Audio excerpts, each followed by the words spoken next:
Good morning, good afternoon, and good night, all you beautiful souls. My name is Trinity, aka Infinite Abundance. Today we are going to do a collective reading using the Dark Mirror Oracle deck. If you feel called to stay, then great. If not, please keep scrolling. If this reading resonates with you, please let me know in the comments. If you feel called to book a personal reading, you can go to my website, myeternalevolution.com, to book a personal reading for mentorship for your personal and spiritual development journey, and for so much more. Let's see what it is that these beautiful souls need to know most from this deck.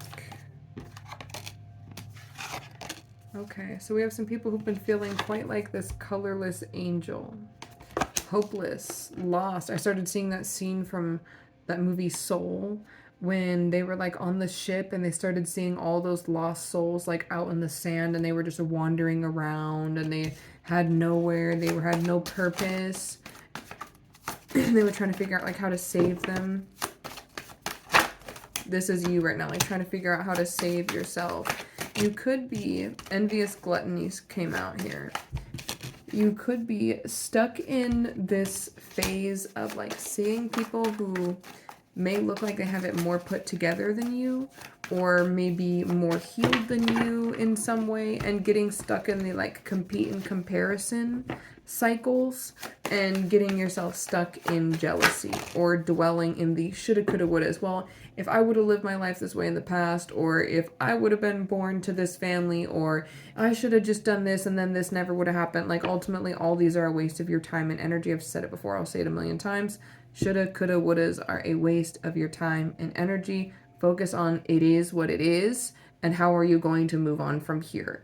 We have peace among thorns. This is pretty much just confirmation of what I was just saying. Accepting it is what it is and moving forward. The revenge card came out here on the bottom, and honestly I heard silly human, because I'm hearing like misguided energy, misdirected anger even at times, spiteful, bitter energy directed at people who ultimately don't deserve it, just because you're not making moves or taking action in ways that you know you need to be for your highest good.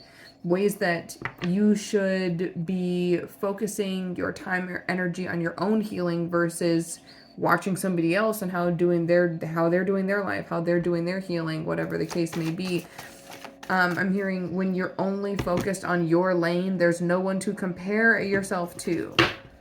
You release the bitterness, you release the anger, you release the resentment, you release the shaming yourself because, oh, well, they're doing so much better and they're 10 steps ahead. Like 10 steps according to who? There's no end game in healing. There's no syllabus. There's no rules. There's no somebody's doing it better than another person. Everybody's just on their path.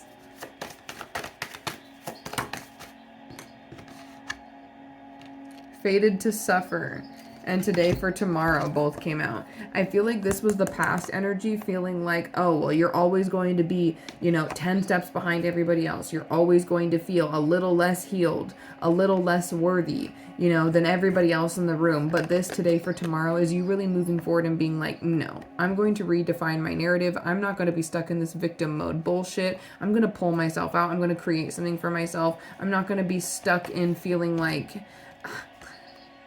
I heard in some ways, like some people getting stuck in the world owes you shit because you've been through some shit, and so feeling like things should come 10 times easier than they are, and then because you're not making moves, feeling like you're cursed or fated to suffer, like you're dealing with a bunch of like negative energy attacks or blah blah blah. Like, no baby, like no matter how bad your life has been, you still have to be the one to make moves and make shit happen in your life for you to experience momentum. The world has handed everybody at some point in time a shit stick, and everybody's had to take it and just deal with it and pick up the pieces from there from time to time. And I hate to say it so bluntly, because when it's our pain, it's hard to just hear that we have to just deal with the aftermath of whatever it is, the situation. It is what it is. We just have to pick up the pieces now, but it is what it is. And we just have to pick up the pieces now. Now is the time for you to give yourself love, grace, and compassion, and understand that letting go of the competing and comparison although hard at times, and although even when we are consciously letting it go, sometimes those thoughts still come back in our head. Although it is difficult, it is worth it, because you will, I'm hearing just repeatedly over and over again, get yourself out of the shame loop. I'm supposed to be at this point in my journey because I've been doing this healing work for this long, and I'm supposed to be blah, blah, blah, blah, blah, blah, blah. You're not supposed to be anything. You're just doing what you need to do for you to heal, to grow mind, body, and soul, to align yourself, to feel balance within your life, to exude what you want, to receive what you want. As long as you're doing that, top tier, baby. I feel like that is the overall message. I hope it resonates. If it did and you feel called to leave a tip or donation, Cash App, Venmo, PayPal are all linked in the description box down below. I appreciate you for sharing your time and energy with me here. Don't forget to like this video, subscribe if you'd like to see more content like this, and hit that post notification bell so you can get notified every time I post new content. Much love, many blessings to you. Happy holidays.